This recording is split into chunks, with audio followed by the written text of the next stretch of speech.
You know what's frustrating? The smartest people I know are often the worst at budgeting. Not because they can't do math, they can calculate compound interest in their heads. They understand spreadsheets better than most accountants. They've read the books, watched the videos, downloaded every app, and yet their budgets collapse within weeks, every single time. Here's the uncomfortable truth nobody talks about. Budgeting wasn't designed for smart people. It was designed for a different kind of mind entirely. And in the next few minutes, I'm going to show you exactly why your intelligence might be the very thing working against you. Let me ask you something. Have you ever created the perfect budget? You know, the one with color-coded categories, automatic calculations, and projections for the next 6 months? You probably spent hours on it, maybe even days. It was beautiful, a masterpiece of financial planning. And then life happened. An unexpected expense, a spontaneous dinner, a sale too good to pass up. Within 3 weeks, you abandoned it completely. Sound familiar? You're not alone. Studies show that nearly 80% of people who create detailed budgets abandon them within 90 days. But here's what's interesting. The more detailed the budget, the faster it fails. The smarter the person, the more elaborate their system. And the more elaborate the system, the quicker it crumbles. This isn't coincidence, it's psychology. So what's actually happening here? The first problem is something psychologists call analysis paralysis. Smart people don't just create budgets, they optimize them. They tweak categories, adjust percentages, and run scenarios. They treat their personal finances like a complex engineering problem that needs solving. But here's the thing. Your daily spending decisions aren't engineering problems, they're emotional ones. When you're standing in a store deciding whether to buy something, your brain isn't running calculations, it's running feelings. And no spreadsheet, no matter how sophisticated, can predict how you'll feel on a random Tuesday when you've had a terrible day and comfort spending feels like the only escape. Your analytical mind created a budget for a rational version of yourself that doesn't actually exist. The second problem is even more counterintuitive. Smart people hate feeling restricted. Budgets, by their very nature, are restrictions. They tell you what you can't do. And intelligent minds rebel against arbitrary constraints. Think about it. You didn't become successful by accepting limitations. You became successful by finding ways around them, by questioning the rules everyone else followed blindly.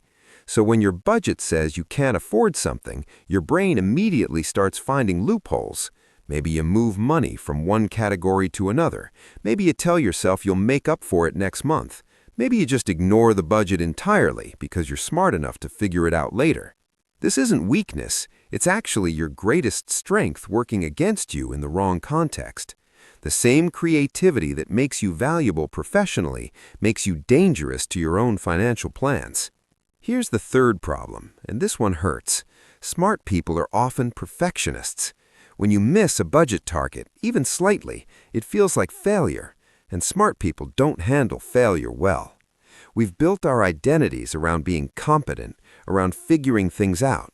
So instead of adjusting and continuing, you scrap the whole thing. You tell yourself you'll start fresh next month with a better system. But next month comes with the same pattern: perfection, deviation, abandonment, repeat. Traditional budgeting requires you to be perfect for it to work. But nobody is perfect, not even you. Especially not the emotional version of you that makes decisions in the real world. Now let me show you what's really going on beneath the surface. Traditional budgeting is based on a model of human behavior that's fundamentally flawed. It assumes you're rational. It assumes you'll always choose long-term benefit over short-term pleasure. It assumes your spending is predictable and your willpower is unlimited.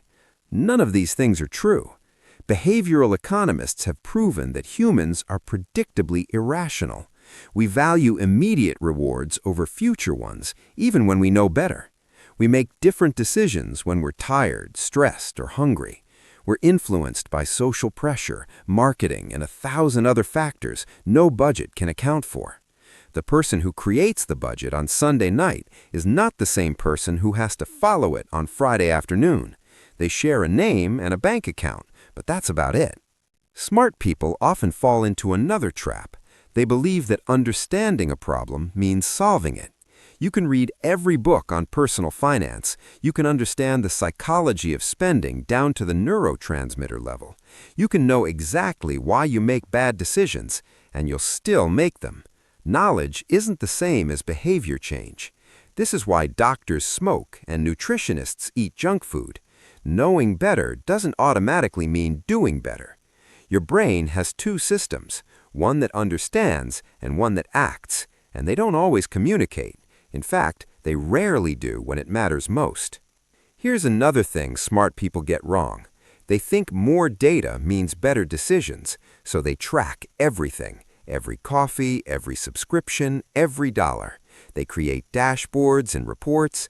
They know exactly where their money goes. But knowing where your money went doesn't change where it will go.